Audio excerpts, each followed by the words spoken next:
Hi, everyone. Good afternoon. I'm Michael Brenson, the Artistic Director of the Jonathan and Barbara Silver Foundation, welcoming you to the sixth in our series of conversations about the work of Jonathan Silver. Our guest today is Choghakate Kazarian, an art historian, curator, and critic. Choghakate was born in Armenia, raised in Paris, and a graduate student in London. She lives in New York. She received master's degrees from the École du Louvre and the Sorbonne and a doctorate from the Courtauld Institute, writing her thesis on the mesmerizing and elusive Albert Pinkham Ryder. The subjects of her writings and exhibitions include distinctively individualized sculptors and painters, as well as other visionary mavericks, among them Lucio Fontana, Piero Manzoni, Carella Pell, Henri Darger, Felix Vallotton, and Hugh Weiss. She works across cultures and disciplines. I think of her as a citizen of the world.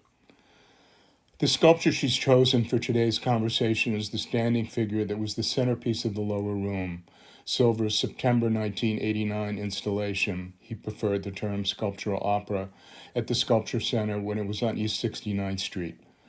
Although not named in the title, the sculpture is a portrait of Barbara Silver, Jonathan's wife, 7 years older than he, whose commitment to Jonathan's work made the existence of the Jonathan and Barbara Silver Foundation possible.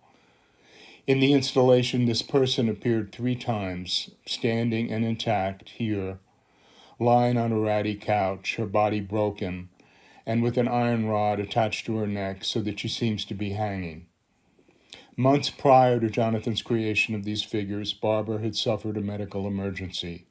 As he was conceiving and building the lower room, her condition was still tenuous. She was still on the road back. Choghakate, thank you so much for being here. I'm honored and eager to hear your thoughts. Thank you, Michael, for this invitation.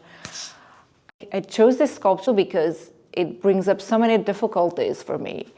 And when I was listening to this big lecture Jonathan Silver gave at the New York Studio School in '91, he said that precisely he wanted to work in life size, because when you work with smaller scale, basically the space surrounding the sculpture is just an imaginary space, and he wanted to work with real space, which is allowed by life-size sculpture. I found that quite exciting in this sculpture that is around life-size, slightly bigger, and of course I had no idea that it was made out, the model was his wife Barbara. And the other thing I was quite interested in was the plaster. It's a difficult material that I've always found somehow creepy, because there's a certain morbidity in plaster that is so inherent, I think, to its own function as a cast material, because you use plaster for death masks. So for me, plaster has always been associated with death masks. So there's something very fleshy also in plaster, also because it contrary to stone, which really kind of doesn't get imprinted so easily. With plaster, you have the traces of the work and flesh and everything that is so embedded in it. That was quite interesting in. Although we're not speaking about death, and clearly Barbara was alive at that time, but somehow it's clearly the sculpture of an older woman. I think this expressionist surface also emphasizes a flesh, a skin that has experienced something. It's not this kind of smooth, idealist young flesh and skin. It definitely has a life of its own. It has lived. I mean, you can see in the vibration of the skin, and in a more obvious way how he represented the breast.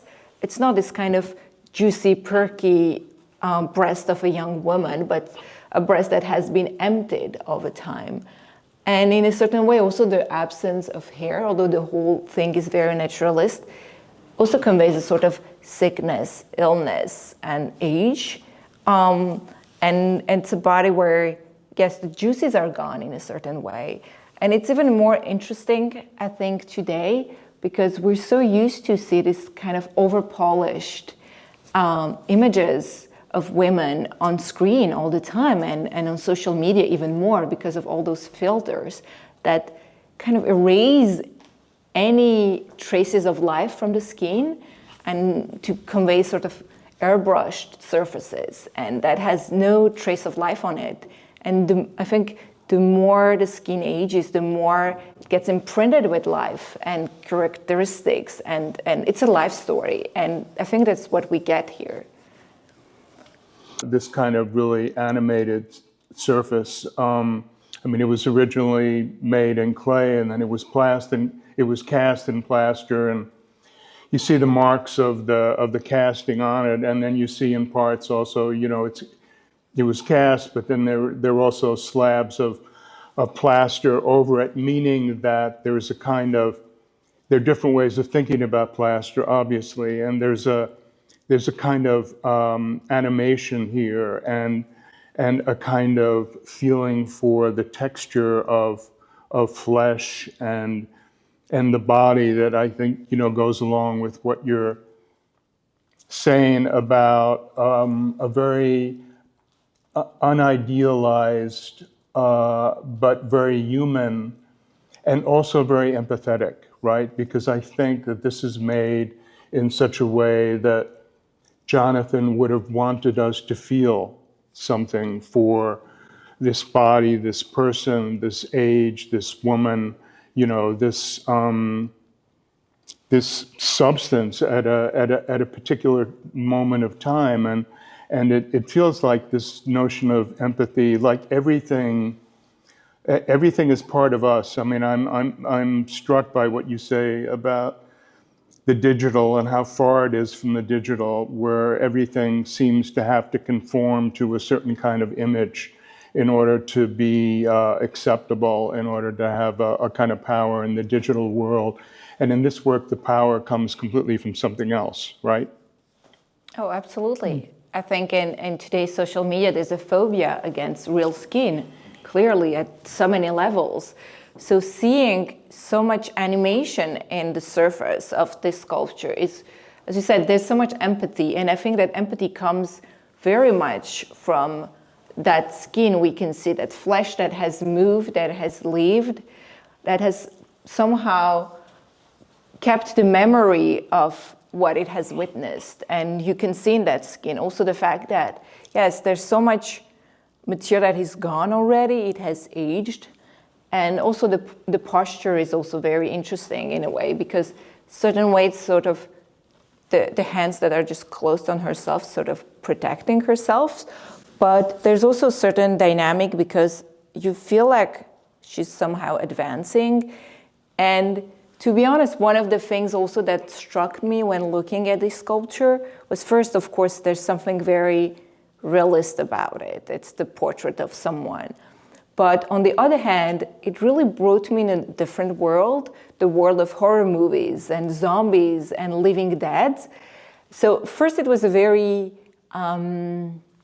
intuitive impression I had, but I thought I might be wrong. It's because I've watched way too many horror movies. And it's just I'm just projecting my own culture, my own visual culture about this work.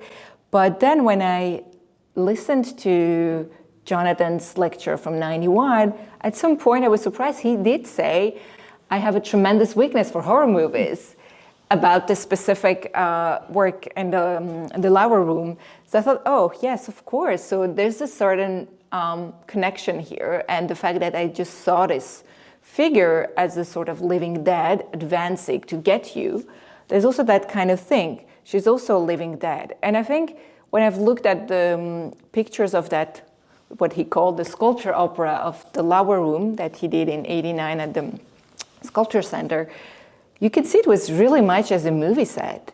And there's so many things that really connect and relate to the whole visual culture of horror movies. So there are other characters in the lower room that connects to the world of horror movies. For instance, the black cat. Clearly, the black cat is a typical character of horror in general, but also 19th century Gothic.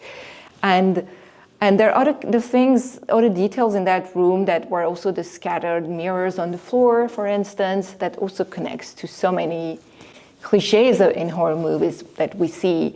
And there's this oozing gray paint coming over the wallpaper. That's also something connects to haunted houses. There's so much happening there. Very cinematographic rather than sculptural, installation-like. And the Barbara figure lying on this old couch also can make us, I was also thinking about hanging Barbara that we have nearby. It's also sort of hanging figure, very horror-like. But lying Barbara on the couch, she's also something coming from the whole world of psychoanalysis. So this whole set can be seen as much as a movie set, but also sort of mental projection, going sort of the underworld of our psychic system. And there's something interesting, although he doesn't himself, I think, connects directly to that, but I've always thought, this is someone who's been in therapy for how long? I think his entire life, right? His entire life, pretty much, from the age of 13 That's until the end. Huge. I don't know anybody who's been in therapy for so long and starting so early on. And I don't think it was just therapy, I think it was analysis. So, therapy, I think of therapy as once a week, maybe, perhaps twice. And I think it was, much deeper, much more sustained, journey into like the ideas of the unconscious, or, the ideas of mythical journeys that somehow are also built into this. But I'm curious, when you talk about horror movies and movie sets, like he talked about theater. And I wonder if there's a difference in your mind between theater and film, even in terms of the genre, because I know what you're saying, but I might think of the lower room more in terms of a theater or a stage than I would when I would a film. Because of the curtains that were closing the set? Yes. Or because you were in it physically? Yeah, we're sort of in it, and it actually has the feeling of a stage. And even the ground floor of the stage, what's done to it, could be an opera set as well. And then there's the balcony above. There's sort of nothing about the actual layout that makes me necessarily think about a film. Although I think if it's theater, there's still like a memory of these horror films. And I'm also wondering what you feel about the tactility of the work, like this, the element of touch. And again, this is like anti-digital in a sense, like it's so important that we can feel his hand on everything. I mean, not just sort of, the gestures of the figures, the particular marks, everything that the hand did. And if we talk about empathy, we talk about a particular relationship to the figure, then the importance of touch becomes, that much more significant. And it seems really important here. I mean, the element of the hand, it's very important in Jonathan's work, but process and touch are living things. And if we talk about, a kind of image of death or someone, where that history is built into it, and even where she's looking, one feels that she's looking at something beyond, something over there, but not in our space, but in some kind of other space, that the element of the hand and the element of touch are primary importance here, right? Oh, I agree with you. Even though you don't connect, I mean, there's no eye contact, because as you said, she's looking somewhere very far away and we have no idea where she's looking at.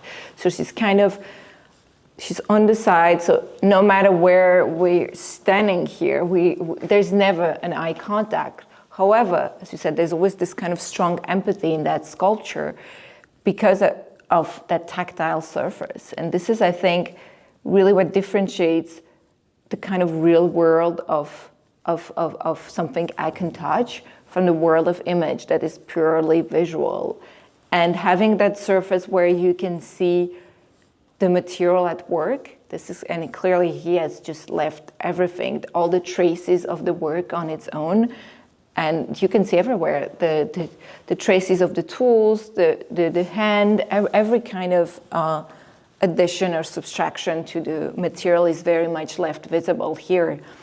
And I'm now noticing also, it feels like the hands are almost exaggerated, or they look bigger because of how skinny the arms are in general. So it also adds so much character to the whole figure. Yeah, it makes And the traces also of the cast that really grounds Right. it into real life. It doesn't eliminate this kind of surface. I mean, especially in this gesture that really brings her to real life in a certain way. I don't see it as a typical cliche gesture of sculpture. I think there's something, I don't know, is it sort of comfort or something spontaneous? It's also something about plaster that struck me. It is for me connected to death mask, but on the other hand, because it's a fast technique, it's almost instantaneous as photography almost. There's kind of that same swiftness in plastic compared to marble, for instance. That kind of makes it also something more spontaneous and more lifelike on the other hand, that is really comes out of that. And thinking of her also as sort of portrait of his wife, when they think of, again, Jonathan Silver's own way of speaking about it, and he said, yes, there are personal connection with this sculpture, but he never mentions that it's his wife. He does say it's personal, but he doesn't want to linger on that, which was interesting, I think, for someone who has done somewhere, who spent so much time on the couch and just speaking and how also self-conscious he was about all that. I remember you told me that the sculpture was made some point when his wife Barbara was sick, and I wonder how self-conscious he was about that being somehow expressed, translated, represented in his own work. Yeah, I mean, she had been through a real struggle, and they'd been through it together. And I think the shock of that and the trauma of that for both of them is very much part of that work, this work, and how to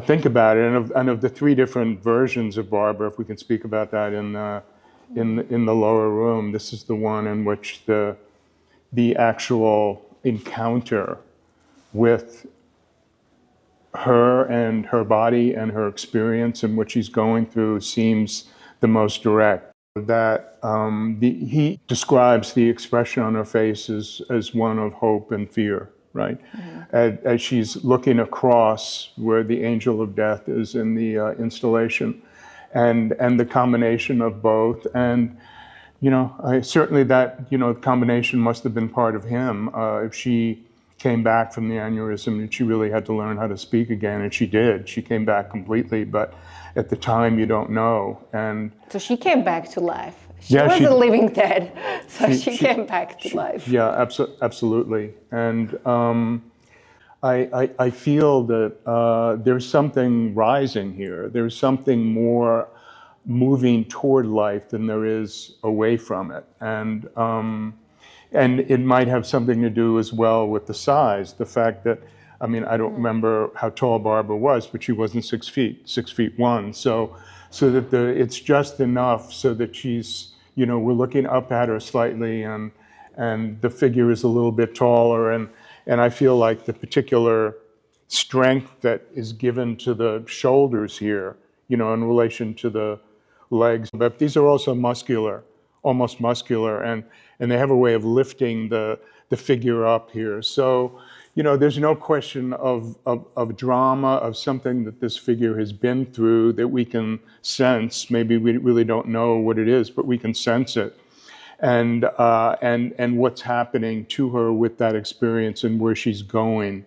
These are all questions that it raises. And I think I really agree with you that the fact that she's slightly taller than average people kind of gives her a sort of majesty, a liveliness, sort of ascension almost.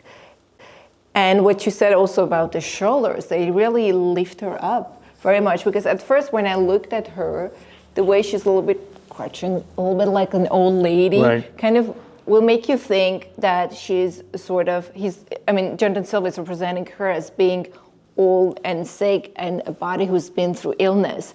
But on the other hand, if you look at that, what it creates from the front, it actually, yes, it gives her muscles, surprisingly, and just lifts really the whole figure. And it adds a certain majesty, I think, to the whole sculpture, I think. I think the the challenge you're giving, in a way, I feel, to people to think about the visual culture, to think about a kind of breadth of visual culture in Jonathan's work. I appreciate that, and the challenge of it, and the particular ways in which he thought about all the various things that were interesting to him, because I think there was still a hierarchy there. He talked about horror films in a way that, he loved. It was like a guilty pleasure, right? And I take that seriously, and as something that would be very rich to be done. And this figure, it does seem a little bit out of time too. I don't know if timeless is the exact word, but I would say out of time rather than timeless. So it's very much an actual person in a particular situation, in a particular body, but it's very hard to determine what moment we're in, and I feel in that sense. So it was made in 1989. We're 2025. You could put it in 2050, and it would still kind of have the same kind of value and an immediacy. No. I think it's because it's a nude also that's kind of, for instance, contrary to George Segal's works that are closed, the closing really dates things, as we all know. So when we try to date a photograph or a movie, you always look at the cars and the closing, right, because this is really what sets you in a precise time frame. I think obviously the nude has something that is like less connected with a certain time and culture. And I was reading something that was written by the sculptor Brand Junso about the work of Jonathan Silver. And he said that Silver's work is an existential project. And I really thought it was very interesting that way. Because it does somehow contains empathy in it, and different layers of how you process life. And also obviously the fact that, yes, he died young, he was aware of his death, I believe, and kind of that adds that level. I want to be a little bit careful with the word empathy, because I'm the one who brought it up, and it's another really important word that's been institutionalized in our culture, and there's a lot of self-satisfaction or whatever that's built into that word. But just say that to actually do something where one feels for the person, whoever the person is, that we're looking at a situation, a body, and a body that's not an idealized body. It's a body, really like, most people. And to feel a kind of connection with it's an achievement, and it's not easy to do, and I don't feel that there's anything sentimentalized here. I think maybe the part of the achievement of the work is to be able to do that in a way that really isn't sentimental and really doesn't make a point of it. You were speaking of empathy, whether we should use that word or not, but there's something quite clear, I think, in his work. I don't know how clear he was himself, but I would say he was quite conscious about that, is that it was really clearly against a certain type of sculpture, the minimal tradition of sculpture, more conceptual aspect of sculpture, that he was sort of, rejecting or reacting against. And I think you can feel that in his refusal of using the word installation, that yes, I can understand why. There's something cold, institutional also, because let's not forget, minimal art is so connected with its own space that it's also so connected with the world, the institutions that really welcome those works really deeply. And so I believe he wanted this to create a certain world that could really exist outside of the institution, I think. And probably it's kind of directed maybe against him or not, but yes, there's a sort of refusal to be absorbed in the institution, but to create some works that are both connecting to the direct physical environment, but also have a certain autonomy in them that is so involved. And this insistence on the material, it's really there. Yes, the material keeps the memory of the experience. And this is where you can see, as the flesh, the aging flesh keeps the memory of the experiences we had. And I think that that's what's so important and so compelling in this specific sculpture. So I wonder what you feel about plaster that way, because clay, which was the original material, that does do that. And clay, you know, carries with it a kind of history of making that goes back to prehistory. And then plaster on top of that as a cast. It carries that, but also loses some of it. Because it's a secondary material. I mean, in a sense, in the process, from clay to plaster, right. It's a copy of something. Although it sort of copies these traces, this very physicality of clay, but it's something also secondary. There's already sort of distance. It's secondary, it's a copy, but that head is not a copy, right? I mean, and it doesn't make me want to see the clay. And that's kind of interesting. Like I've seen plasters where I felt like, you know, the clay could be more interesting. You know, because clay it also carries a kind of weight to it, a kind of relationship to the earth immediately, and it makes me wonder. I don't really wonder about that here. I feel like plaster, it's not the original material, but it is the original material. It's the only way in which the work could exist. So, but I want to ask you, when you talk about his work, maybe you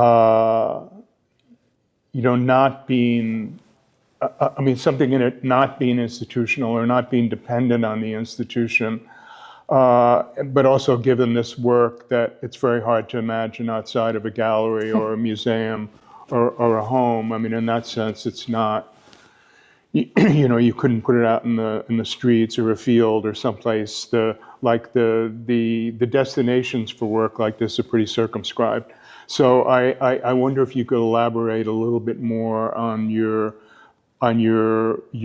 belief in like a non-institutional impulse or sense in him. What I meant by that is that, of course, this has its place in a museum, and I think a museum can welcome any type of works, even the most intimate ones. But what I meant is that it doesn't, his meaning and his very existential presence is not connected to the institution as some minimal art could be, for instance. Mm-hmm.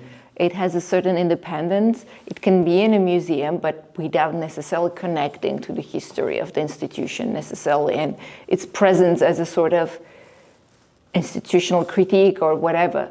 It can be, it's so independent in a sense that it can just be, it can take place in different places and still be there. It has a certain autonomy. And first of all, also because, well, it's not an installation, but a unique figure.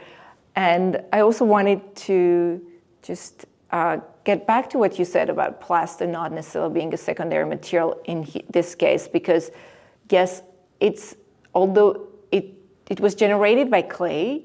Clay is the first one in that process, but in a way it doesn't try to erase its own birthing.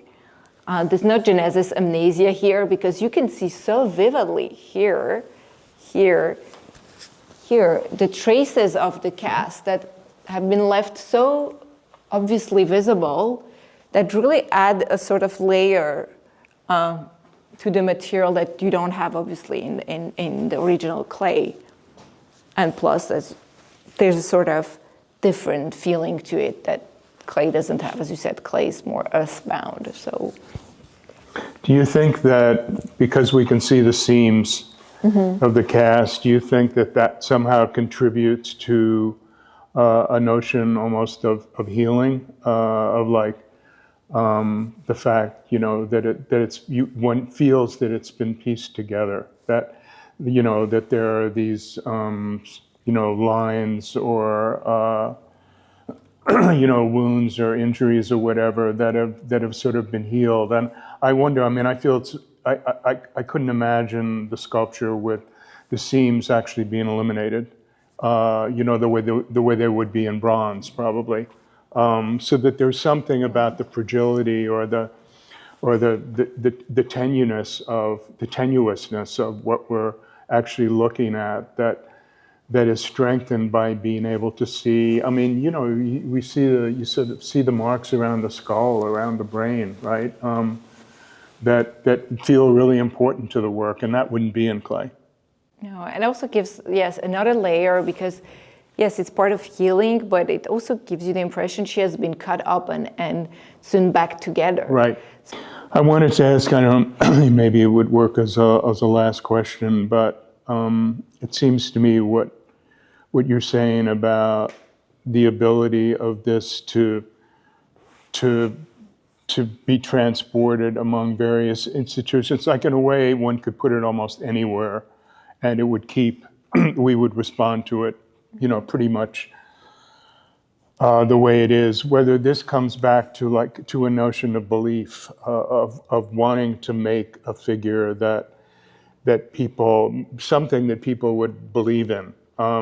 And there, it's very different from minimalism, even the way he described it, where in minimal work, or that where the subject is really the people moving through the space and in relation to it, and a kind of consciousness that happens in that movement. Here, it's sort of inside out, or it is maybe what minimalists would have reacted against. I'm not sure, but he wants a particular relationship to this figure, and he wants us to sort of care about it and believe in it and take it with us on that level. And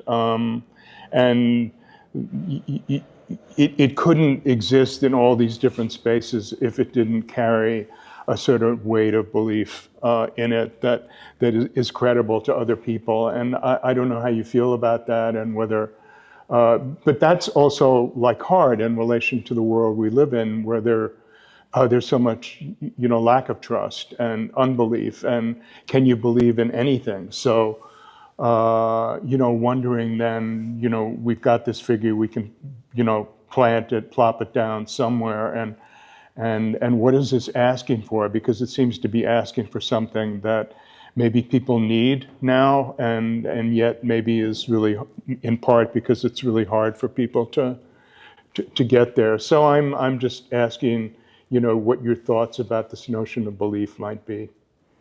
Like starting with what you said about minimal art, something very different in the way you look, because yes, you're the main character when you're just next to that kind of work, and you can even have a sort of distracted attention to that.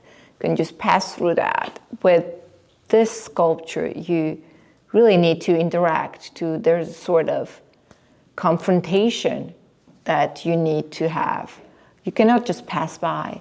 It's very different, and I think that it really imposes itself as sort of directness and that confrontation that forces you to have. Said it's an existential project, so it kind of pushes you towards that. And as I was saying at the beginning, I've been looking at different things, and why I chose this sculpture is also the one that really caught my attention, also because it was one of the most difficult ones to look at.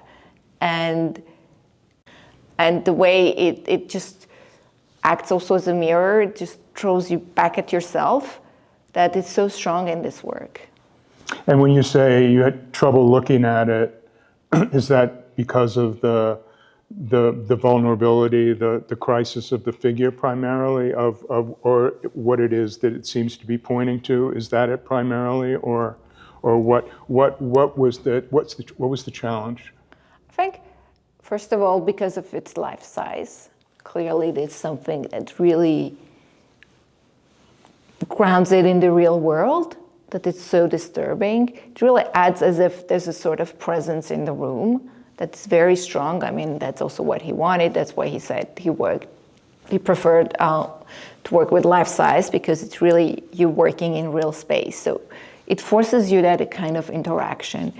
And it also made me think about this certain thread of sculpture that obviously belongs to, somehow connects to the New York Studio School with artists like Agostini, Bruce Gagné, Brand Junso, kind of work with life-size figure. And I think, yes, it's probably what's the most difficult part in that sense. It has also this connection, as I was saying, between something so overtly traditional, but at the same time really connecting to today's pop culture as well. And just playing with these two different and could be superficially, at least, seem opposite things, and that I wanted also to bring here today, having that connection with the past to the most, this primal function of sculpture as a sort of life cast, death mask, and memorial, but also at the same time projecting into this world of imagination with horror movies, and how all this just is unpacked here in this sculpture that seems so simply realistic, but that really has compressed all that in it. Thank you. You've been so generous. You've been great. Thank you, Michael.